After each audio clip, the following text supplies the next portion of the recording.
Baik, bismillahirrahmanirrahim. Assalamualaikum warahmatullahi wabarakatuh. Perkenalkan saya Gali Dudi Harja. Saya merupakan mahasiswa S1 akuntansi dari kelas akuntansi IPA C dengan NIM 12270311679. Nah, pada kesempatan kali ini saya akan menjelaskan materi tentang transaksi entitas induk dan entitas anak persediaan dan jasa. Nah, sebelumnya saya mengucapkan terima kasih terlebih dahulu kepada Ibu Identiti SEMAKKJA yang telah membimbing saya dalam mata kuliah Akuntansi Keuangan Lanjutan 1.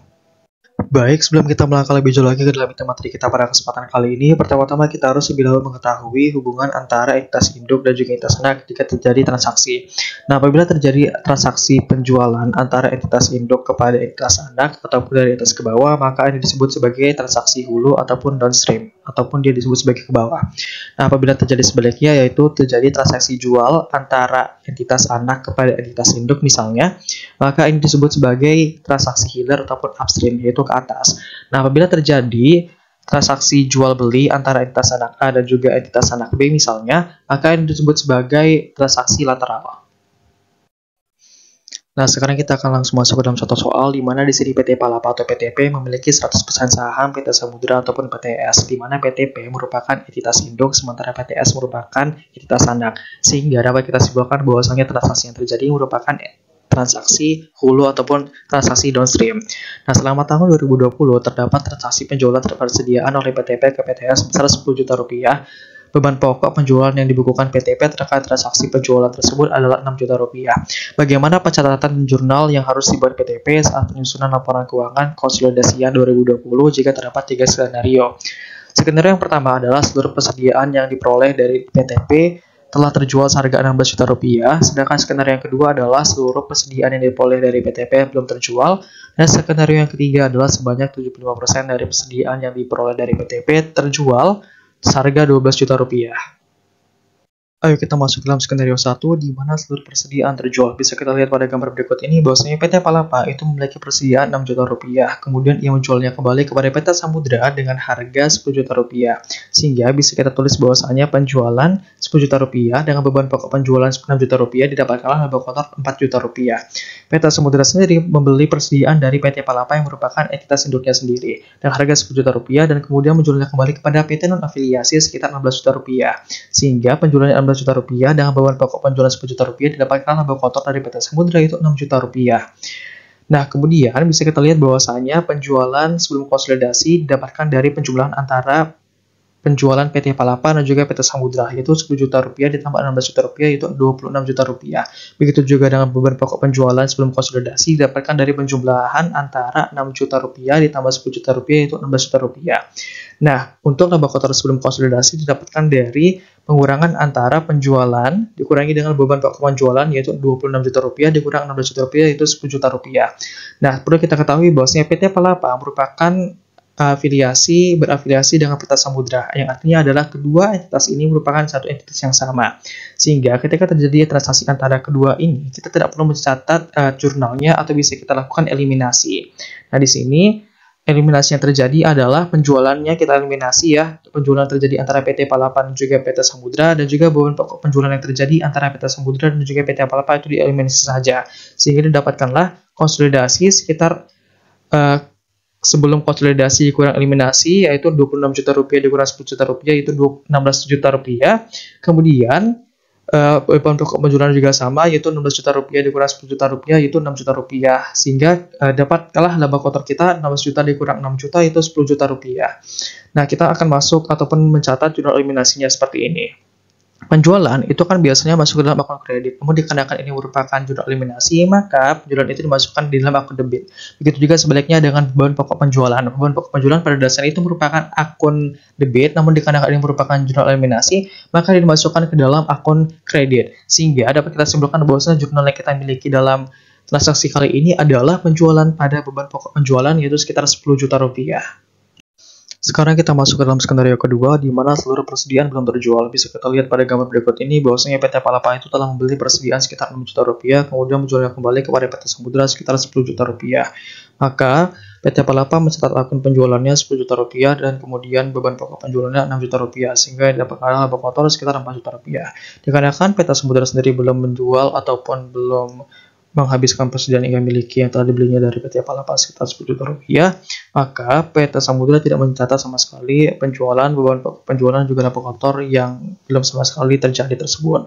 Kemudian untuk penjualan sebelum konsolidasinya itu didapatkan dari PT Palapa ditambah dengan PT Samudra, mulai dari penjualan beban pokoknya juga, misalnya seperti 10 juta rupiah ditambah 0 sama dengan 10 juta rupiah, kemudian beban pokok penjualannya 6 juta rupiah ditambah 0 sama dengan 6 juta rupiah, sehingga didapatkan laba kotor sebelum konsolidasi itu 4 juta rupiah.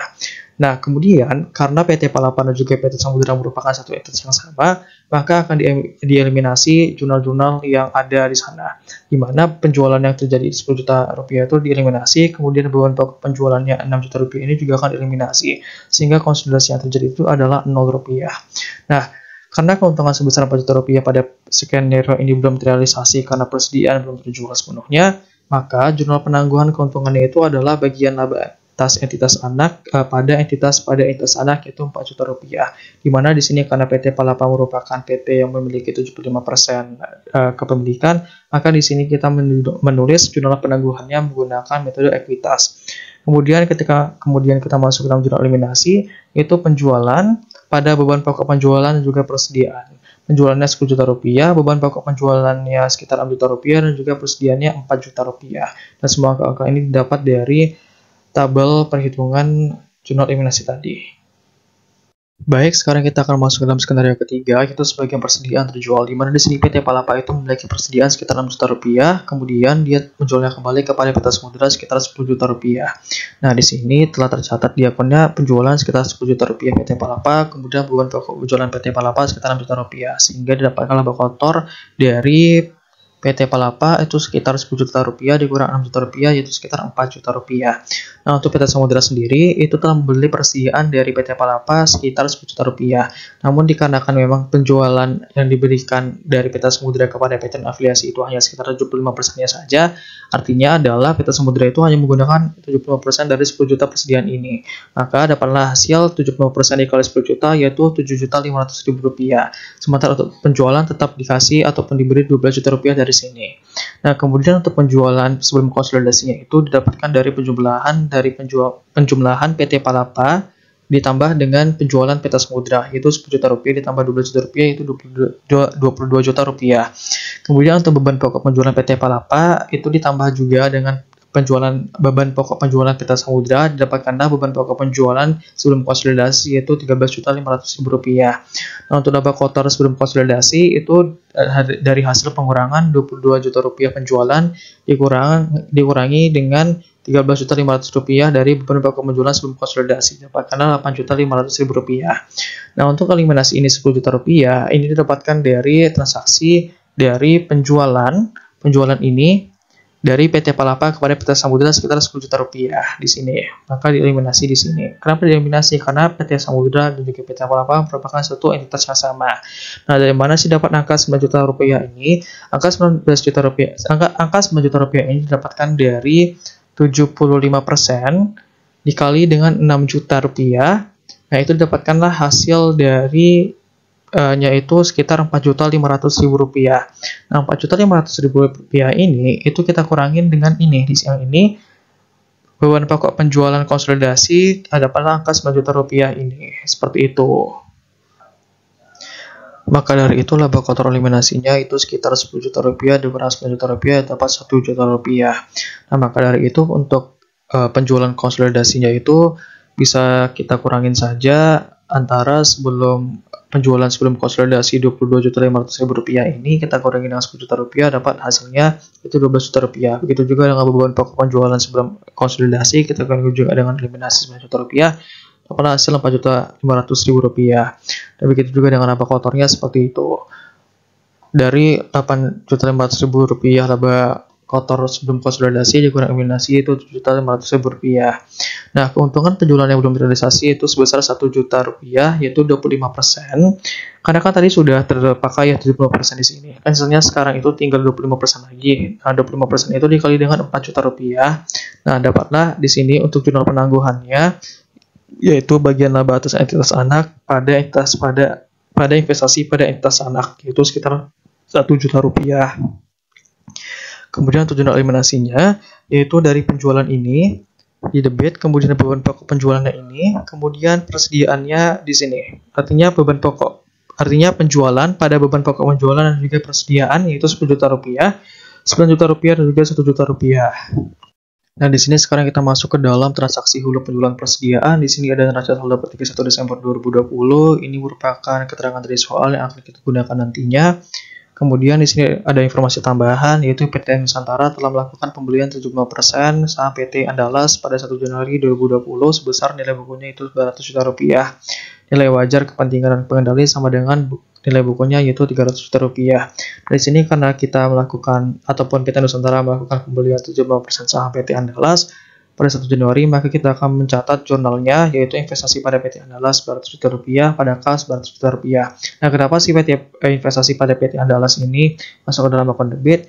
Nah, ini dikarenakan kita melakukan pembelian 75% saham, artinya saham kita bertambah, sementara kas kita berkurang di sini. Makanya kas itu ada pada di kredit karena kita melakukan pembelian saham.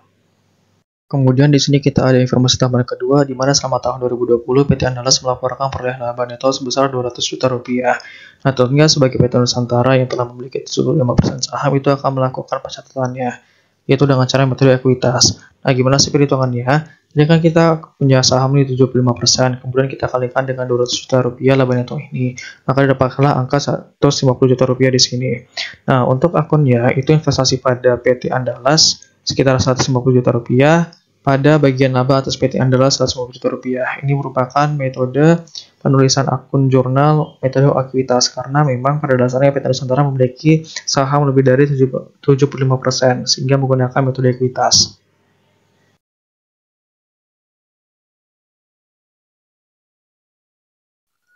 Nah, sekarang kita masuk ke dalam informasi tambahan yang ketiga.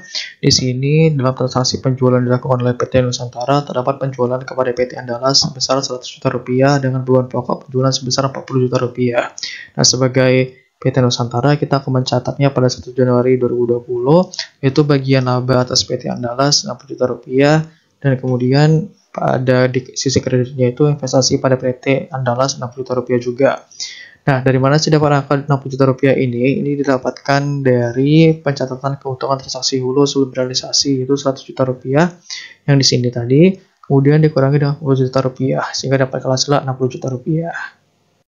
Nah, di sini kita masuk ke dalam informasi tambahan yang keempat, di mana di sini pada tanggal 31 Desember 2020, persediaan yang diperoleh PT Andalas dan PT Nusantara seluruhnya belum terjual. Nah, di sini bisa kita lihat bahwasanya PT Nusantara itu telah membeli persediaan sekitar 40 juta rupiah, kemudian ia menjualnya kembali kepada PT Andalas sekitar 100 juta rupiah. Nah, makanya tertulis di akunnya itu PT Nusantara melakukan penjualan 100 juta rupiah, beban pokok penjualannya 40 juta rupiah, sehingga didapatkanlah laba kotornya yaitu 100 juta rupiah dikurang 40 juta rupiah, itu 60 juta rupiah di sini. Nah, kemudian untuk penjualan sebelum konsolidasi itu sama saja seperti tahap yang sebelumnya, itu kita jumlahkan penjualan PT Nusantara dan juga penjualan PT Andalas, yaitu 100 juta rupiah ditambah 0 sama dengan 100 juta rupiah di penjualan sebelum konsolidasi. Kemudian juga untuk beban pokok penjualan sama saja, kita tambahkan beban pokok penjualan PT Nusantara dengan beban pokok penjualan PT Andalas, kemudian kita akan dapat beban pokok penjualan sebelum konsolidasinya yaitu 40 juta rupiah. Kemudian juga seperti itu untuk laba kotor. Laba kotor itu kita cukup kurangin saja penjualan sebelum konsolidasi 100 juta ini, dikurangin dengan beban pokok penjualan 40 juta ini, sehingga dapatlah laba kotornya 60 juta rupiah. Nah, untuk eliminasi sendiri, itu tetap kita lakukan, dikarenakan memang pada dasarnya PT Nusantara dan juga PT Andalas merupakan satu entitas yang sama, di mana PT Nusantara merupakan entitas induk, sementara untuk yang PT Andalas itu merupakan entitas anak. Sehingga transaksi yang terjadi antara kedua mereka itu harus dieliminasi jurnalnya. Nah, untuk jurnal yang pertama itu yang dieliminasi adalah penjualan 100 juta rupiah karena dia menjual ya dari PT Nusantara ke PT Andalas 100 juta rupiah. Makanya ini di sini. Nah, kemudian untuk yang 40 juta ini itu dari beban pokok penjualan yang ini 40 juta rupiah dari sini. Di sini seperti ini. Nah, kemudian untuk konsolidasinya itu kosong. Kenapa dia kosong? Karena kalau kita kurangin ya, misalnya ini penjualan sebelum konsolidasi dan eliminasi 100 juta rupiah kurang 1 juta rupiah, maka dapat hasilnya 0. Begitu juga dengan beban pokok penjualan sebelum konsolidasi 40 juta dikurangi dari eliminasi 40 juta, maka hasilnya juga 0. Nah, kemudian kita itu bisa mencatat jurnal eliminasinya seperti ini. Penjualannya itu sama seperti yang di awal sebelumnya, penjualannya itu dimasukkan ke dalam debit karena ini merupakan jurnal eliminasi. Itu 100 juta rupiah, angkanya itu dapat dari sini. Kemudian juga beban pokok penjualannya juga seperti itu. Kita dapat 40 juta rupiah dari sini juga. Nah, untuk dari persediaan sendiri itu bisa kita kurangin aja sebenarnya 100 juta rupiah dikurang 40 juta rupiah. Maka dapatlah hasilnya itu 60 juta rupiah. Dari sini dikurangin ini dapat ini. Nah, kemudian kita masuk lagi ke dalam tabel perhitungan jurnal eliminasi. Nah, di sini kebanyakan informasinya itu didapatkan dari tabel neraca saldo per 31 Desember tahun 2020. Misalnya seperti saldo awal 900 juta rupiah ini dari PT Nusantara. Begitu juga dengan penyaluran pengendali 300 juta rupiah ini. Nah, kemudian kita masukkan semua angkanya, kemudian untuk saldo akhirnya itu kita dapat dari 900 juta rupiah, kita kurangin 150 juta rupiah, kita kurangin 37.500.000 rupiah, dapat 1.012 juta rupiah. Nah, di sini ada keuntungan belum terrealisasi yang ada pada jurnal sebelumnya, itu kita masukkan juga ke sini, kemudian kita bisa kurangin saldo akhir dan juga keuntungan belum terrealisasi di sini, sehingga kita dapat hasil untuk saldo akhir investasi 952.500.000 rupiah. Nah, untuk bagian laba atas seperti yang atas ini kita dapatkan dari mana? Nah, itu bisa kita dapatkan dari laba neto, kita kurangin dengan keuntungan belum terrealisasi. Nah, begitu juga dengan kepentingan pengendali 25% ini, itu kita cukup kurangin aja 300 juta rupiah dikurang 50 juta rupiah dikurang 12 juta 500.000 rupiah, maka dapatlah hasil 337.500.000 rupiah. Nah, saham biasa juga sama, informasinya terdapat pada neraca saldo per tanggal 31 Desember 2020 sebelumnya, dengan saldo laba segini dan juga segini juga. Kemudian dikurangi dividen dapat 550 juta rupiah. Nah, di sini adapun jurnal pengeliminasian bagian laba dan dividen PT Nusantara dan kepentingan pengendali dan investasi PT Nusantara, yaitu di akun debitnya itu ada saham biasa 800 juta rupiah, kemudian saham labanya itu 400 juta rupiah, kemudian bagi laba atas PT Andalas 90 juta rupiah, kemudian dilanjutkan lagi dengan bagian laba kepentingan pengendali yaitu 50 juta rupiah. Nah, semua angka ini itu didapat dari tabel perhitungan jurnal eliminasi ini, seperti ini. 400 juta rupiah dari sini, 90 juta rupiah, kemudian ada 50 juta rupiah ini dari sini juga, dari tabel perhitungan ini di sini. Kemudian di sini ada dividen diumumkan dan di bagian kredit sama seperti investasi pada PT Andalas dan juga kepentingan pengendali 50 juta, 852 juta 400.000 rupiah dan juga 337 juta 500.000 rupiah. Nah, ternyata di keterangan soal nih ya, penjualan PT Andalas belum sepenuhnya terrealisasi nih pada akhir tahun 2020, sehingga harus dibuat jurnal eliminasi. Ini merupakan ilustrasi yang saya buat sebelumnya, bisa digunakan lagi. Jadi PT Nusantara itu dia itu membeli persediaan 40 juta rupiah, kemudian dia menjual kembali kepada PT Andalas, makanya di sini penjualan di sini dengan harga 100 juta rupiah. Nah, sama juga dengan beban pokok penjualannya 40 juta rupiah dari sini, kemudian untuk persediaannya itu 100 juta dikurang 40 juta rupiah, seperti itu.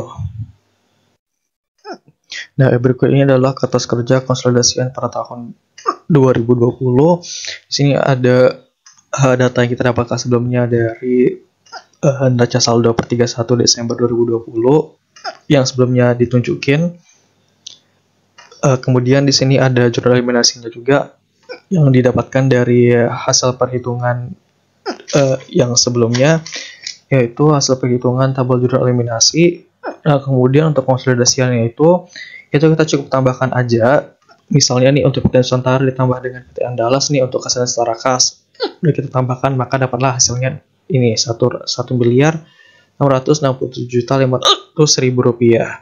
Nah, begitu juga dengan akun-akun yang lain seperti akun tanah, akun akumulasi amortisasi, dan juga akun-akun yang ada di bawahnya seperti akun utang. Misalnya 1,2 miliar ditambah 300 juta itu sama dengan 1,5 miliar. Jadi seperti itu. Nah, untuk jurnal sendiri itu dia akan tetap balance, dan untuk hasil yang ini total liabilitas ekuitas ini cukup ditambahkan aja ini, kemudian ini juga ditambahkan ini ke bawah, nanti keberhasilan seperti ini. Dan kemudian kita lanjut ke next slide. Nah, sekarang kita masuk ke dalam prosedur konsolidasi tahun 2021.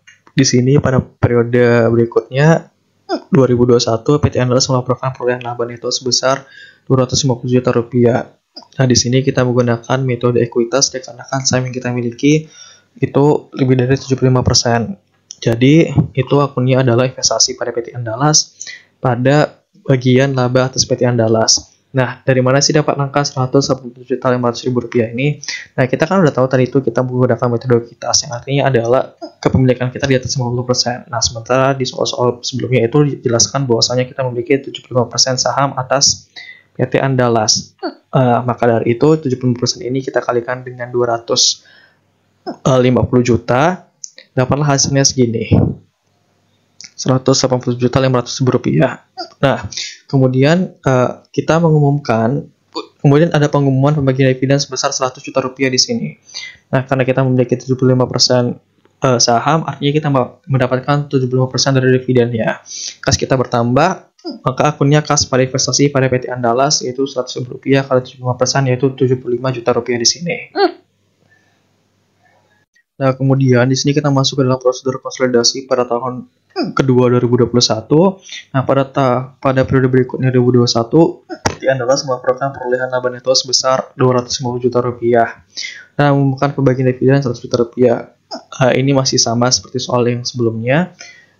Kemudian masuk ke persediaan yang diperoleh PT Andalas dan PT Nusantara pada periode 2020 telah terjual seluruhnya. Nah, ini adalah ilustrasi sebelumnya di mana PT Nusantara itu membeli persediaan 40 juta, kemudian dia menjualnya kepada PT Andalas 100 juta rupiah. Kemudian PT Andalas telah berhasil menjualnya kembali kepada non-afiliasi persediaannya, sehingga kita mendapatkan jurnal yaitu investasi pada PT Andalas 60 juta rupiah. Ada bagian laba atas PT Andalas yaitu 6 juta rupiah juga. Di mana sih dapat angka 40 juta rupiah ini? Nah, itu didapatkan dari angka ini. 100 juta rupiah dikurang 40 juta rupiah dapatlah 60 juta rupiah ini.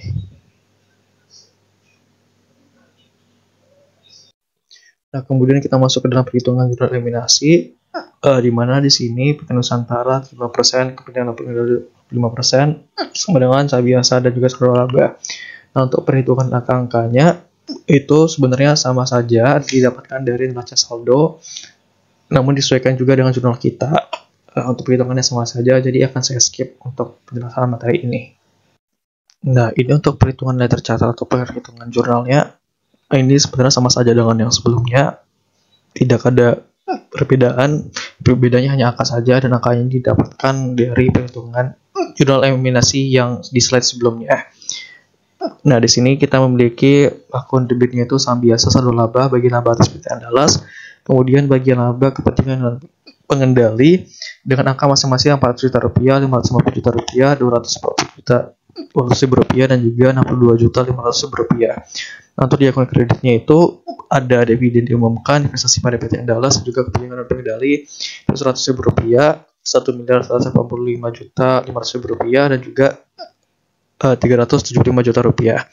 Nah, untuk yang ini investasi pada PT Andalas pada beberapa penjualan itu didapatkan dari jurnal yang tadi yang terakhir kali kita buat di sana.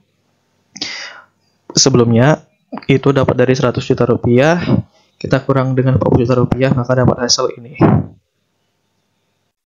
Nah, berikut ini merupakan kertas kerja konsolidasian pada tahun 2021. Nah, bisa kita lihat bahwasanya perhitungan juga masih sama, angka-angkanya juga mungkin hanya sedikit berbeda saja. Namun untuk cara perhitungannya masih sama, di mana untuk konsolidasian itu ditambahkan saja, misalnya penjualan PT Nusantara ditambah PT Andalas, akan dapat konsolidasinya 7 miliar rupiah. Nah, begitu juga dengan yang lain, misalnya seperti utang usaha 1,25 miliar, tambah 300 juta sama dengan 1,55 miliar. Nah, Di sini yang sedikit berbeda itu adalah untuk laporan perubahan saldo laba, di mana di sini kita tidak sama sekali menambahkan PT saldo awal laba atau mungkin laporan perubahan saldo laba PT Nusantara dan juga PT Andalas. Apa yang tertulis di PT Nusantara itu masuk ke dalam konsolidasian, sementara yang di PT Andalas itu tidak dijumlahkan sama sekali seperti pada laporan laba rugi atau pada laporan posisi keuangan. Selanjutnya kita masuk ke dalam transaksi hilir penjualan persediaan. Nah, untuk transaksi hilir penjualan persediaan itu kita mulai dulu dari PTA. PTA merupakan entitas anak, sementara PTN merupakan entitas induk nih. Atau ini PT Nusantara, ini PT Andalas, ini merupakan non-afiliasi. Nah, untuk jenis transaksi yang mereka gunakan yaitu masih persediaan di sini. Nah, untuk contoh soalnya itu bisa kita lihat bahwasanya PT Nusantara melakukan pembelian 75% saham PT Andalas pada 10 Januari 2020. Nah, untuk pencatatan jurnalnya sama saja dengan yang pada transaksi hilir ya, transaksi hulu yang sebelumnya dijelaskan di awal, tetap investasi pada PT Andalas 900 juta rupiah, pada kas 900 juta rupiah. Nah, kemudian di sini kita masuk ke dalam transaksi hilir penjualan persediaan yang kedua, di mana di sini selama tahun berjalan PT Andalas melaporkan perolehan laba neto sebesar 200 juta rupiah. Nah, laba neto 200 juta rupiah. Nah, di sini kita akan mencatat jurnalnya itu investasi pada PT Andalas 150 juta rupiah, pada penghasilan dari entitas anak 150 juta rupiah. Nah, ini dapat dari 200 juta rupiah ini dikalikan dengan 70% saham PT Nusantara pada PT Andalas. Nah, kenapa nama jurnalnya itu penghasilan dari entitas anak? Karena pada dasarnya entitas anaklah atau PT Andalas lah yang membeli persediaan pertama, kemudian dijual kepada PT Nusantara. Kemudian di transaksi selanjutnya itu PT Andalas membagikan dividen sebesar 50 juta rupiah. Nah, dikarenakan sekarang itu PT Nusantara itu dia memiliki 75% saham, maka 75% dikali dengan 50 juta itu dapat 30.500.000. Nah, karena kan dia mendapatkan dividen, artinya itu sama aja dia mendapatkan kas. Nah, maka kas di debit dan investasi pada PT Andalas itu dia di kredit. Nah, di sini kita juga memiliki transaksi lain, yaitu dalam penjualan PT Andalas terdapat penjualan kepada PT Nusantara sebesar 80 juta rupiah dengan beban pokok penjualan 50 juta rupiah. Nah, di sini kita menggunakan metode pencatatan ekuitas, di mana di sini kita menggunakan akun bagian laba atas PT Andalas pada investasi pada PT Andalas. Nah, di sini 22.500.000 rupiah ini itu didapatkan dari 80 juta dikurang 50 juta, kemudian itu kita kurangin dapat 30 juta. Nah, 30 juta ini kita kalikan dengan jumlah saham dari PT Nusantara pada PT Andalas, yaitu sekitar 75% atas kepemilikan PT Andalas, kemudian kita kalikan dengan 30 juta, maka kita akan mendapatkan hasil yaitu 22.500.000 rupiah di sini. Nah, berikut ini merupakan tabel perhitungan jurnal eliminasi, di mana saldo awal laba neto dividen ini kita dapatkan dari mana? Kita dapatkan dari neraca saldonya, kemudian kita kalkulasiin aja 900 juta tambah 150 juta kurang 30 juta 500.000 rupiah dapat 1,012 miliar rupiah. Kemudian kita kurangin dengan keuntungan belum terrealisasi dari jurnal sebelumnya 22.500.000 rupiah. Kemudian dapatlah hasil dari saldo akhir investasi yaitu 990 juta rupiah. Nah, di sini kemudian dapat 120.500.000 rupiah untuk penggiat laba PT Andalas ini kita dapatkan dari pengurangan dari laba neto dikurangi dengan keuntungan belum terrealisasi yaitu dengan hasil 120.500.000 rupiah. Nah, begitu juga dengan kepentingan dan pengendali, di mana di sini kita itu memiliki 25% kita dapat ini dari neraca saldo juga, kemudian kita kalkulasiin aja dapat segini, kemudian kita kurangin seperti biasa, kita jumlahin ini, kemudian dapat ini 22.500.000 rupiah. Nah, untuk dari saham biasa sama saldo laba itu tidak ada perubahan sama sekali dari soal ataupun keterangan yang sebelumnya sudah kita kerjakan. Nah, untuk akunnya sendiri itu kita punya akun seperti biasa ya, saham biasa, saldo laba, bagian laba atas PT Andalas, dan juga bagian laba kepentingan pengendali di debit dengan masing-masing angka 800 juta rupiah, 400 juta rupiah. Ini didapatkan dari sini. Kemudian ini juga didapatkan dari sini angkanya, kemudian bagian laba atas tahun pengendali juga didapatkan dari sini. Nah, untuk dividen diumumkan sendiri 50 juta sendiri itu didapatkan dari perhitungan juga. Kemudian investasi pada PT Andalas juga seperti itu, 450 juta. Nah, kemudian untuk kepentingan pengendali juga 330 juta dapat dari sini. Nah, ternyata penjualan PT Nusantara belum sepenuhnya terrealisasi pada kita 2020 sehingga harus dibuat jurnal eliminasi. Nah, untuk jurnal eliminasinya itu sama aja, yaitu penjualan pada beban pokok penjualan dan juga persediaan 80 juta, 50 juta, dan juga 30 juta. 80 juta dapat dari mana? 80 juta dapat dari penjualan yang dari soal yang sebelumnya dengan beban pokok penjualan 50 juta. Kemudian persediaannya itu adalah 30 juta di sini. Itu hasil pengurangan dari penjualan dan beban pokok penjualan. Nah, untuk kertas kerja konsolidasi tahun 2020-nya itu sebenarnya sama saja dengan yang sebelum-sebelumnya, di mana di sini kita untuk menjadi konsolidasian kita bisa jumlahkan saja. Misalnya untuk laporan baru itu ada penjualan ini kita tambahkan penjualan PT Nusantara juga PT adalah 1 miliar. Nah, ini dapat hasilnya 7 miliar rupiah. Nah, untuk yang laporan perubahan saldo laba itu juga sama saja, di mana kita tidak menjual kali dengan PT Andalas, kita cukup memasukkan nilai dari PT Nusantara saja. Misalkan untuk saldo awal saldo labanya 1,89 miliar. Nah, itu kita masukkan ke konsolidasinya juga seperti itu. Nah, begitu juga dengan yang laba bersihnya juga 960 juta. Kita masukkan aja ke konsolidasinya 960 juta. Nah, untuk sisanya itu sebenarnya sama saja perhitungannya. Tidak ada perubahan, di mana sini lapor posisi keuangan juga sama, 1,4 miliar tambah 700 juta sama dengan 2,1 miliar. Dan yang membedakannya dengan kertas kerja konsolidasi yang sebelumnya itu hanya nominalnya saja. Nah, sekarang kita masuk ke dalam transaksi penjualan jasa.